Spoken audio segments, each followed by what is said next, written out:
ગુજરાતવાસીઓએ આગામી દિવસમાં ડબલ ઋતુનો માર સહન કરવા તૈયાર રહેવું પડશે। હવામાન વિભાગે ડબલ ઋતુની આગાહી કરી। ગુજરાતમાં આગામી 7 દિવસ સુધી ડબલ ઋતુનો અનુભવ થશે તેવું હવામાન વિભાગ દ્વારા આગાહી કરવામાં આવી છે। રાજ્યમાં હાલ ઉત્તર પૂર્વના પવનો ફૂંકાઈ રહ્યાના કારણે વહેલી સવારે અને રાત્રે ઠંડીનો ચમકારો વર્તાશે, જ્યારે બપોરના સમયે ગરમીનો અહેસાસ થશે। आज का जो फोरकास्ट है आने वाला अगले 7 दिन के लिए 21 जनवरी से लेकर 27 जनवरी तक मौसम आमतौर पर शुष्क रहने का पूर्वानुमान है और लघुत्तम तापमान जो है अगले 48 घंटा तक कोई बड़ा बदलाव नहीं रहेगा, लेकिन उसके आगे 2 से 3 डिग्री सेंटीग्रेड टेम्परेचर फॉल होगा 23-24 को 2 से 3 डिग्री सेंटीग्रेड टेम्परेचर फॉल होने का संभावना है। उसके आगे फिर टेम्परेचर 2 से 4 डिग्री सेंटीग्रेड ग्रेजुअल राइज रहेगी। લોકોને વહેલી સવારની ઠંડી અને બપોરની ગરમી વચ્ચે સાવચેત રહેવા માટે સૂચના આપવામાં આવી છે। બગદાણાના ચકચારી હુમલા કેસમાં નવા જૂની થવાના એંધાણ છે તે જોવાઈ રહ્યા છે, કારણ કે જે શરૂઆતથી જે રીતે જયરાજ આહિર ઉપર જે આક્ષેપો થયા હતા તેને લઈને આજે સાંજના સુમારે જયરાજ આહિર છે તે એસઆઈટી સમક્ષ નિવેદન નોંધાવવા માટે થઈને હાજર થયો છે। બગદાણાના નવનીત બાલદિયાને માર મારવાના કેસમાં જેમના પર નવનીતે આરોપ લગાવ્યા હતા તે જયરાજ આહિરને એસઆઈટીનું તેડું આવતા તે હાજર થયો છે। જે બાદ એસઆઈટીએ માયાભાઈ આહિરના પુત્ર જયરાજ આહિરની પૂછપરછ શરૂ કરી છે। આ કેસમાં શરૂઆતમાં પોલીસની કામગીરી ઉપર સવાલો ઊભા થયા હતા, જ્યારે નવનીતની ફરિયાદ હોવા છતાં પણ જયરાજ આહિરનું નામ છે તે આરોપી તરીકે દાખલ ન કરાયું હતું। જે બાદ કોળી સમાજ છે તે રોષે ભરાયો હતો અને ન્યાયની માંગ સાથે ઉગ્ર પ્રદર્શનો પણ કર્યા હતા, જેમાં મોટા નેતાઓ પણ સામેલ થયા હતા અને મુખ્યમંત્રીને રજૂઆત પણ કરવામાં આવી હતી। કોળી સમાજની રજૂઆત બાદ ડીવાયએસપી રીમા ઝાલા સહિતના પોલીસ અધિકારીઓને તપાસમાંથી હટાવવામાં આવ્યા હતા અને તપાસ અન્ય અધિકારીઓને સોંપાઈ હતી। સમાજના નેતાઓની માંગને લઈને આખરે સરકાર દ્વારા એસઆઈટીની રચના કરવામાં આવી હતી અને એસઆઈટીની રચના કર્યા બાદ 16મા દિવસે છે તે એસઆઈટી દ્વારા કાર્યવાહી કરવામાં આવી હતી અને જયરાજ આહિરને સમન્સ પાઠવવામાં આવ્યું હતું। સુરત રેલવે સ્ટેશન ઉપર સંદેશ ન્યૂઝનું રિયાલિટી ચેક। સ્કેનિંગ મશીન ઉપર બિનવાર્ષિક બેગ મૂકવામાં આવ્યું। સુરત રેલવે સ્ટેશન ઉપર સંદેશ ન્યૂઝની ટીમનું રિયાલિટી ચેક કરવામાં આવ્યું હતું, જ્યાં ટીમ દ્વારા સ્કેનિંગ મશીન ઉપર એક બિનવારસી બેગ મૂક્યું હતું। છેલ્લા 20 મિનિટ સુધી બેગને રેલવેના કર્મચારી આરપીએફ જીઆરપીએફ દ્વારા બેગની ચકાસણી ના કરી મશીનનો ઉપયોગ પેસેન્જર બેસવા માટે કરતા અને પેસેન્જરના બાળકોએ મશીનને રમતગમતનું સાધન માની રમતગમત કરતા નજરે પડ્યા હતા। આવી પરિસ્થિતિમાં આ બેગમાં ખરેખર કોઈ શંકાસ્પદ હોત તો મોટી જાનહાનિ થઈ હોત, પરંતુ 20 મિનિટ બાદ આરપીએફ મહિલા પોલીસ કર્મચારી ત્યાં આવીને પેસેન્જરને જ્યાં બેઠા હતા ત્યાં તેઓને જવા માટે કહે છે। ત્યારબાદ મહિલા બેગના 2 થી 3 વખત આંટા મારતા તેઓને બેગ શંકાસ્પદ લાગતા આજુબાજુ તપાસ કરી બેગને તેઓ હાથમાં લઈ લે છે અને બેગને પણ એવી રીતે મૂકવામાં આવ્યું હતું કે જે રેલવે સ્ટેશનના સીસીટીવી ફૂટેજ કંટ્રોલ રૂમમાં દેખાય, પરંતુ ત્યાં પણ કોઈ કર્મચારીને આ બેગ દેખાયું નહીં હતું અને કોઈ કાર્યવાહી કરવામાં આવી ન હતી। બેગ સીસીટીવી ફૂટેજમાં દેખાય તે રીતે મૂકવામાં આવ્યું હતું, ત્યારે ત્યાં પણ કોઈ કર્મચારીને બેગ દેખાયું નહીં। ત્યારે હવે રેલવે તંત્ર કેટલું સજાગ છે તેવા પ્રશ્નો ઊભા થઈ રહ્યા છે। સુરતમાં બીઆરટીએસ બસના ડ્રાઈવરની બેદરકારીનો વિડીયો સામે આવ્યો છે। બસમાં સવાર મુસાફરો રામ ભરોસે જોવા મળ્યા। સુરત શહેરના બેસ્તાન વિસ્તારમાંથી પસાર થઈ રહેલી બ્લુ સિટી બસના વાયરલ વિડીયોએ મુસાફરોની સુરક્ષાને લઈને ગંભીર સવાલ ઊભા કર્યા છે। એક જાગૃત નાગરિક દ્વારા વાયરલ કરાયેલા આ વિડીયોમાં રસ્તા પર દોડી રહેલી સિટી બસનું ટાયર ફાટેલું જોવા મળી રહ્યું છે। તેમ છતાં ડ્રાઈવર બેફામ સ્પીડ પર બસ દોડાવતો જોવા મળ્યો હતો। વાયરલ વિડીયો બાદ તંત્રએ બસમાં ખામી હોય તો તાત્કાલિક રિપેર કરવા સૂચના આપવામાં આવી હતી, જ્યારે સંદેશ ન્યૂઝે બેસ્તાન બસ ડેપોનું રિયાલિટી ચેક કરતા અનેક બસોના ટાયર ફાટેલા અને ઘસાયેલા જોવા મળ્યા હતા। બસની બારી અને સીટો તૂટેલી જોવા મળી। આ તમામની વચ્ચે મુસાફરોની સુરક્ષા પર સવાલ ઉઠી રહ્યા છે।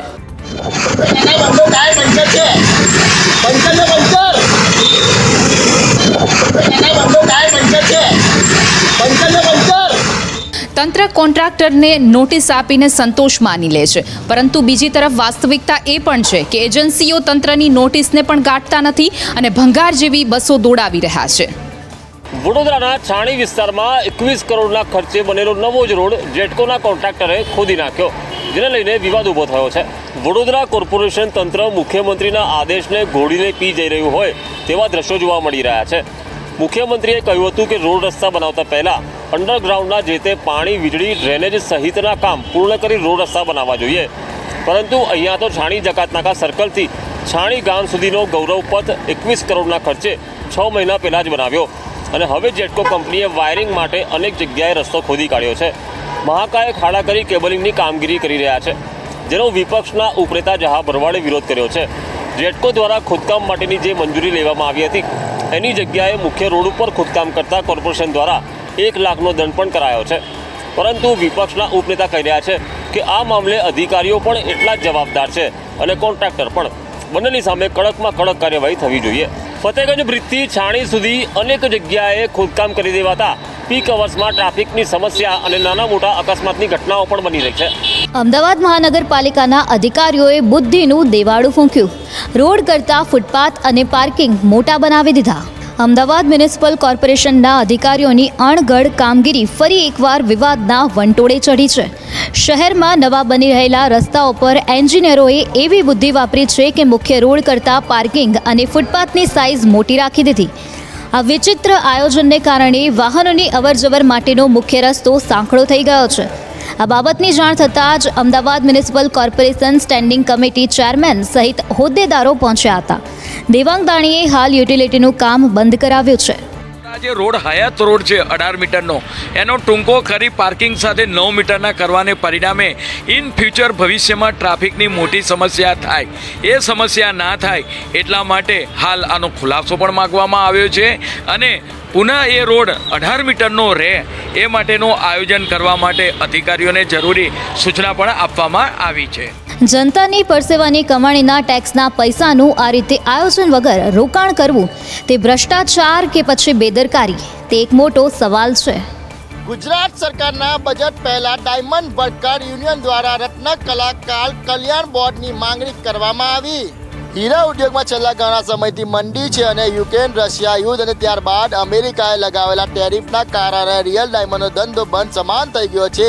જે રોજગારી મળે છે એ હાલ લેબગ્રોન ડાયમંડના કારણે ચાલી રહી છે. તેમાં પણ ઓવર પ્રોડક્શન સહિત અનેક કારણોસર ભાવ સતત ઘટી રહ્યા છે, જેના કારણે રત્ન કલાકારોને ઓછા ભાવ અને ઓછા પગારમાં કામ કરવામાં આવે છે. ત્યારે ગુજરાત સરકારના અવનર બજેટમાં રત્ન કલાકાર કલ્યાણ બોર્ડ બનાવવામાં આવે અને બજેટમાં રત્ન કલાકારો માટે આર્થિક જોગવાઈ કરવામાં આવે અને ટેક્સટાઇલ પોલિસીની જેમ હીરા ઉદ્યોગ માટે પોલિસી બનાવવામાં આવે એવી માંગણી ડાયમંડ વર્કર યુનિયન દ્વારા કરવામાં આવી છે. છેલ્લા ઘણા સમયથી હીરા ઉદ્યોગ મંદીના મારમાં ચાલી રહ્યો છે અને રત્ન કલાકારોને પૂરતું કામ પણ નથી મળી રહ્યું, જેને લઈને આ માંગણી કરવામાં આવી છે. બેલારુસમાં ફસાયેલી મહિલાનો વધુ એક વિડીયો સામે આવ્યો છે. મહિલાએ એજન્ટ ઉપર ગંભીર આરોપ લગાવ્યા છે. નવસારીમાં 3 બાળકની માતા અને વિધવા મહિલા મીના જોશીને બેલારુસમાં ફ્રૂટ પેકિંગની નોકરી અપાવવાની લાલચ આપી એજન્ટોએ લાખો રૂપિયા ખંખેરી લીધા. બાદ તેમને ત્યાં નિસહાય હાલતમાં છોડી દીધા છે. ત્યારે મહિલાએ ભારત અને ગુજરાત સરકાર પાસે મદદ માંગી છે. મહિલાની મદદે સ્થાયી ગુજરાતી યુવાન પહોંચતા વધુ ખુલાસા થયા છે, જેમાં મહિલાએ એજન્ટને ફોન કરી ધમકીઓ આપતા હોવાનો મહિલાએ આરોપ લગાવ્યો છે. સાથે આવા એજન્ટ સામે ભારત પરત ફરી લડત લડવાની તૈયારી બતાવી છે. પણ જે મને ટોર્ચર કરતા છે એ લોકો મારો નંબર બી બ્લોક કરી દીધો. એ લોકો મને જે ગાવડામાં નાખી દીધી હતી ત્યાંથી બી મેં એ લોકોને કીધું હું એકલી હતી ઇન્ડિયન. એ લોકો મારો ફોન જ નહીં, જોબ જ હરકો નહીં આપતો. મેં એમ બી કીધું હતું કે મને બીજી જગ્યાએ મને જોબ આપો. નવસારીની એક મહિલા નહીં પરંતુ સુરત, વડોદરા અને ભરૂચના યુવાનો પણ બેલારુસમાં ફસાયા છે. લેફાગુત એજન્ટો અને આવા તત્વો ઉપર લગામ લાગવી હવે જરૂરી બની છે. અમદાવાદમાં ઇન્કમટેક્સ વિભાગે શહેરના અગ્રણી બિલ્ડર ગ્રુપો પર દરોડો પાડતા બિલ્ડર લોબીમાં ખળભળાટ મચી ગયો છે. અમદાવાદના જાણીતા કામેશ્વર ગ્રુપ અને દીપ બિલ્ડર્સ પર આવકવેરા વિભાગનું સર્ચ ઓપરેશન આજે બીજા દિવસે પણ યથાવત રહ્યું. આઈટી વિભાગ દ્વારા કુલ 33 જેટલા લોકેશન પર એક સાથે દરોડા પાડીને બેનામી વ્યવહારો અને હવાલા નેટવર્કની ઊંડી તપાસ કરવામાં આવી રહી છે. તપાસના પ્રથમ દિવસે જ મોટા પ્રમાણમાં જમીન ખરીદીના વાંધાજનક દસ્તાવેજો અને રોકડ વ્યવહારોની વિગતો મળી આવી છે. ખાસ કરીને દીપ ગ્રુપના દિનેશ પટેલ, તેમના ભાગીદારો સહિત મુખ્ય કર્મચારીઓના રહેણાંક અને ઓફિસો પર પણ તપાસનો સકંજો કસાયો છે. તપાસની પ્રાથમિક વિગતો મુજબ કરોડો રૂપિયાની જમીન રોકડથી ખરીદવામાં આવી હોવાની આશંકા છે. આ દરોડામાં આઈટી વિભાગના ઉચ્ચ અધિકારીઓનો મોટો કાફલો જોડાયેલો છે, જેઓ ડિજિટલ ડેટા અને લોકરની પણ તપાસ કરી રહ્યા છે. જે રીતે તપાસનો વ્યાપ વધી રહ્યો છે તે જોતા મોટાપાયે કરચોરી બહાર આવે તેવી પૂરેપૂરી શક્યતા છે. આ ઓપરેશનના પગલે શહેરના અન્ય મોટા બિલ્ડરોમાં પણ ફફડાટ ફેલાઈ ગયો છે. રાજ્યમાં બેવડી ઋતુના કારણે રોગચાળો વકર્યો. અમદાવાદ સોલા સિવિલમાં એક જ સપ્તાહમાં 12,000 દર્દીઓ નોંધાયા. રાજ્યમાં બદલાતા વાતાવરણ અને બેવડી ઋતુના કારણે રોગચાળો વકરી રહ્યો છે. ખાસ કરીને અમદાવાદમાં વાયરલ ઇન્ફેક્શન અને મચ્છરજન્ય રોગોના કેસોમાં ઉછાળો જોવા મળ્યો છે. અમદાવાદની સોલા સિવિલ હોસ્પિટલમાં છેલ્લા એક અઠવાડિયામાં દર્દીઓનો ભારે ધસારો જોવા મળ્યો છે, જ્યાં ઓપીડીનો આંકડો 12,000ને પાર કરી ગયો છે. આંકડા મુજબ છેલ્લા 7 દિવસમાં વાયરલ ઇન્ફેક્શનના 80થી વધુ દર્દીઓ સારવાર લીધી છે. આ સાથે જ હોસ્પિટલમાં ડેન્ગ્યુના 54, ચિકનગુનિયાના 28 અને સ્વાઇન ફ્લૂના 11 શંકાસ્પદ સેમ્પલ લેવામાં આવ્યા છે. હવામાં વધતા પ્રદૂષણના કારણે શ્વાસની તકલીફ ધરાવતા દર્દીઓની સંખ્યામાં પણ વધારો થયો છે. પીડિયાટ્રિક વોર્ડમાં પણ સ્થિતિ ગંભીર છે, જ્યાં રોજની ઓપીડી 50 કેસને પાર પહોંચી ગઈ છે. આ ઉપરાંત ટાઇફોઇડના 2 પોઝિટિવ કેસ અને ઝાડા ઉલટીના 54 દર્દીઓને હોસ્પિટલમાં દાખલ કરવાની ફરજ પડી છે. હાલમાં હોસ્પિટલમાં 992 દર્દીઓ દાખલ છે, જે દર્શાવે છે કે રોગચાળાની ગંભીરતા વધી રહી છે, જેથી સૌ કોઈએ સાવચેત રહેવાની જરૂરિયાત છે. રાજકોટ મહાનગરપાલિકાના પ્રાંગણમાં વેપારીઓએ શાકભાજી પાથરીને વિરોધ કર્યો. રાજકોટના કોઠારિયા વિસ્તારમાં આવેલા ગોપવંદના શાક માર્કેટ હોકર્સ ઝોનમાં ગેરકાયદેસર થતા પાર્કિંગને લઈને વેપારીઓ ત્રાહિમામ પોકારી ઉઠ્યા છે, જેને લઈ આજે સ્થાનિક અગ્રણીઓની આગેવાનીમાં વેપારી દ્વારા મહાનગરપાલિકાના પ્રાંગણમાં શાકભાજી પાથરીને વિરોધ કરવામાં આવ્યો છે. તકલીફ અમને સાહેબ એવી, અમે અહીંયા શાંતિથી વેપાર કરીએ છીએ. અમે સાંજે 4 વાગે આવીએ, અમે માલ આવી ગયો બપોર વચારે, ક્યારેક વહેલો આવે ક્યારેક મોડો આવે, પણ અમે શાંતિથી વેપાર કરી. અને આ લોકોનો લતાવાળાનો પ્રશ્ન એવો હોય, એને ગાડી હાટુથી પ્રોબ્લેમ છે. એ 5-6 વ્યક્તિ એવા છે કે એનું કાંઈક જે કાંઈ એને સરકારી ખાતામાં એની લાગવત હોય એના હિસાબે અમને એ લોકો હેરાન કરે છે. અને માર્કેટમાં ગાડીઓ રાખે અને ચાલુ વેપારે અમારે ગાડી માર્કેટમાંથી પસાર કરે, એટલે એમાં લેડીઝો હોય, નાના છોકરા ભેગા આવ્યા હોય તો એ લોકોને પ્રોબ્લેમ થાય. અને જરા કંઈ ગાડી અડી જાય રેકડીમાં તો અમને ગારું દેવા માંડે. શાકભાજીના વેપારીઓએ પોતાની માંગણી નહીં સંતોષાય તો ઉગ્ર આંદોલન કરવાની ચીમકી ઉચ્ચારી છે. સુરેન્દ્રનગરમાં બુટલેગરોએ હદ વટાવી. બુટલેગરોએ સરકારી ફોરેસ્ટની જમીન નજીક જ દેશી દારૂ બનાવવાની ફેક્ટરી ઊભી કરી નાખી. સુરેન્દ્રનગર જિલ્લાના થાનગઢ પંથકમાં બુટલેગરો હવે બેફામ બન્યા હોય તેમ લાગી રહ્યું છે. થાનગઢ પોલીસની ટીમ દ્વારા મળેલી ચોક્કસ બાતમીના આધારે રેડ કરીને સરકારી ફોરેસ્ટની જમીન નજીક ધમધમતી દેશી દારૂ બનાવવાની એક આખી ફેક્ટરી ઝડપી લેવામાં આવી છે. Thangadh police inspector TB Hirani અને તેમના સ્ટાફ બાતમીના આધારે ગઈ હતી. ખાખરાતળ વિસ્તારમાં સરકારી જમીનનો લાભ ઉઠાવી ગેરકાયદેસર પ્રવૃત્તિ ચાલી રહી છે. પોલીસે ગત રાત્રિ દરમિયાન વોચ ગોઠવીને ખાખરાતળ રેડ કરી હતી, જ્યાં ગોવિંદ સારદિયા અને મુન્ના દેકાવડિયા નામના 2 બુટલેગરોએ દેશી દારૂ બનાવવાનો આખો પ્લાન્ટ ઊભો કરી દીધો હોવાનું સામે આવ્યું હતું. પોલીસે ઘટના સ્થળેથી 2 આરોપીની ધરપકડ કરી છે. રેડ દરમિયાન પોલીસે અંદાજે 5,800 લીટર દેશી દારૂનો આથો અને તૈયાર દારૂનો જથ્થો જપ્ત કર્યો હતો. આ સાથે જ ભઠ્ઠીના સાધનો સહિત કુલ રૂપિયા 1.68 લાખનો મુદ્દામાલ કબજે કરવામાં આવ્યો છે. થાનગઢ પોલીસની આ સફળ કામગીરીની પ્રશંસા થઈ રહી છે. જોકે પોલીસની આ કાર્યવાહીથી બુટલેગરોમાં ભારે ફફડાટ વ્યાપી ગયો છે. પોરબંદર એસટી ડેપોમાં પ્રવાસીઓની સેફટી કાગળ પર છે. જ્યાં હજારો લોકોની અવરજવર રહેતી હોય છે, ત્યાં ફાયર સેફટી રામ ભરોસે છે.